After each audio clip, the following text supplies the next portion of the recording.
আজকে আমি ডাল ফ্রাই রান্না করব। আর ডাল ফ্রাইয়ের জন্য আপনারা তো সবাই জানেন মুগ ডালই তো লাগবে। আর এই ডালটা আমি ভালো করে পরিষ্কার করে নিয়েছি, দিয়ে দিলাম। এটা আমি ভেজে নিব।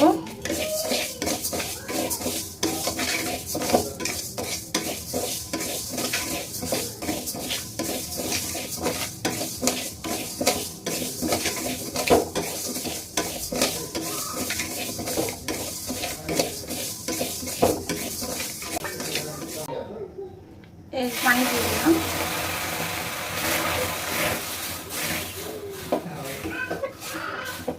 দিয়ে দিলাম। আমি এখন এই ডালটা সেদ্ধ করে নেব।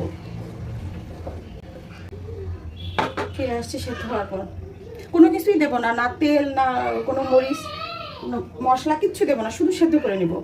ফিরে ডালটা আমার মোটামুটি সেদ্ধ হয়ে গেছে। তো এখন আমি এটাকে একটু ভেঙে দিব।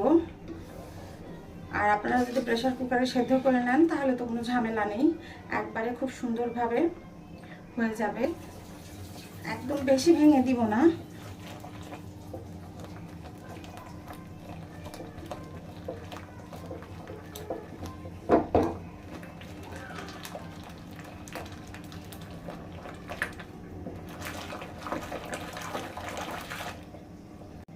এখন আমি ডালটাকে রান্না করে নিব, এই জন্য আমি কড়াই বসিয়ে দিছি।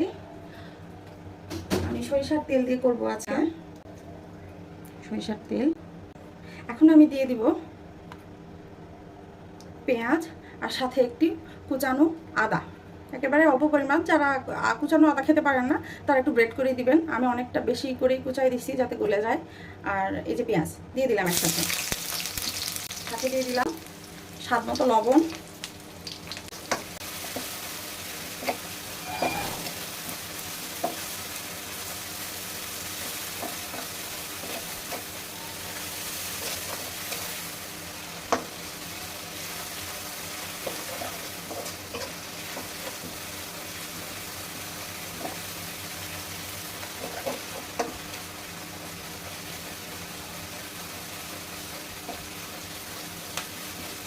এবার আমি দিয়ে দিব একটা টমেটো পেস্ট।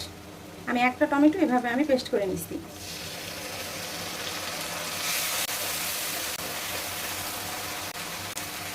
আমি এখানে 2 চা চামচের মতো গুঁড়া মরিচ দিয়ে দিলাম, 1 চা চামচের মতো আমি হলুদ গুঁড়া দিয়ে দিলাম।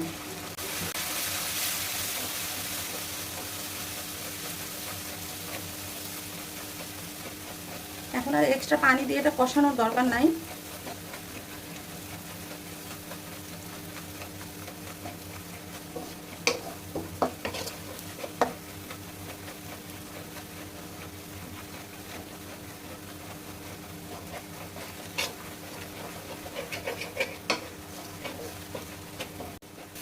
মশলাটা আমার লেগে আসতেছে, এখন আমি ডালটা ঢেলে দিয়ে দিব।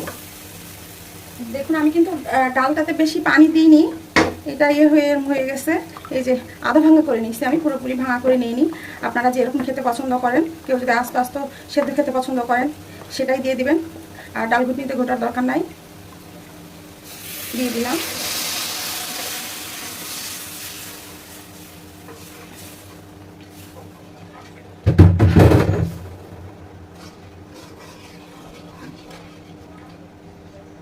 এটা এখন আমি 5-7 মিনিটের মতো রান্না করব। আমি এখন যে ফোড়নটা রেডি করব সেটা আমি ঘি দিয়ে তৈরি করব, এই জন্য এটা হচ্ছে স্পেশাল। অল্প একটু ঘি। ফোড়নের জন্য আমি শুকনা মরিচ দিয়ে দিলাম।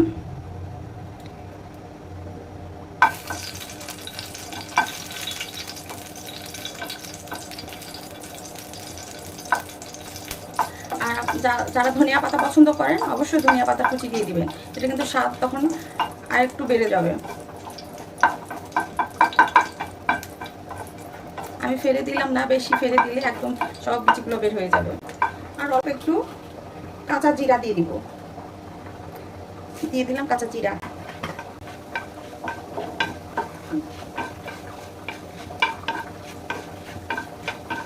এত সুন্দর গন্ধ বের হচ্ছে, কি বলবো আমি।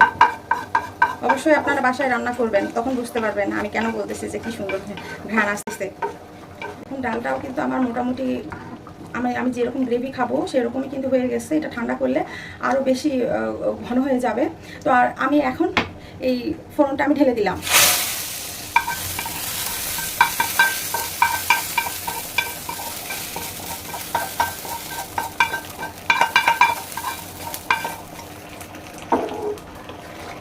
অবশ্যই লবণ ঝাল আপনারা টেস্ট করবেন।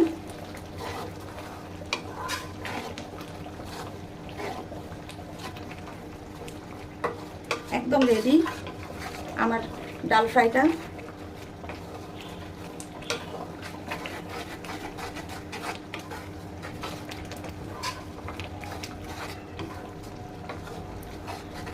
আমার ডাল ফ্রাইটা একদম রেডি।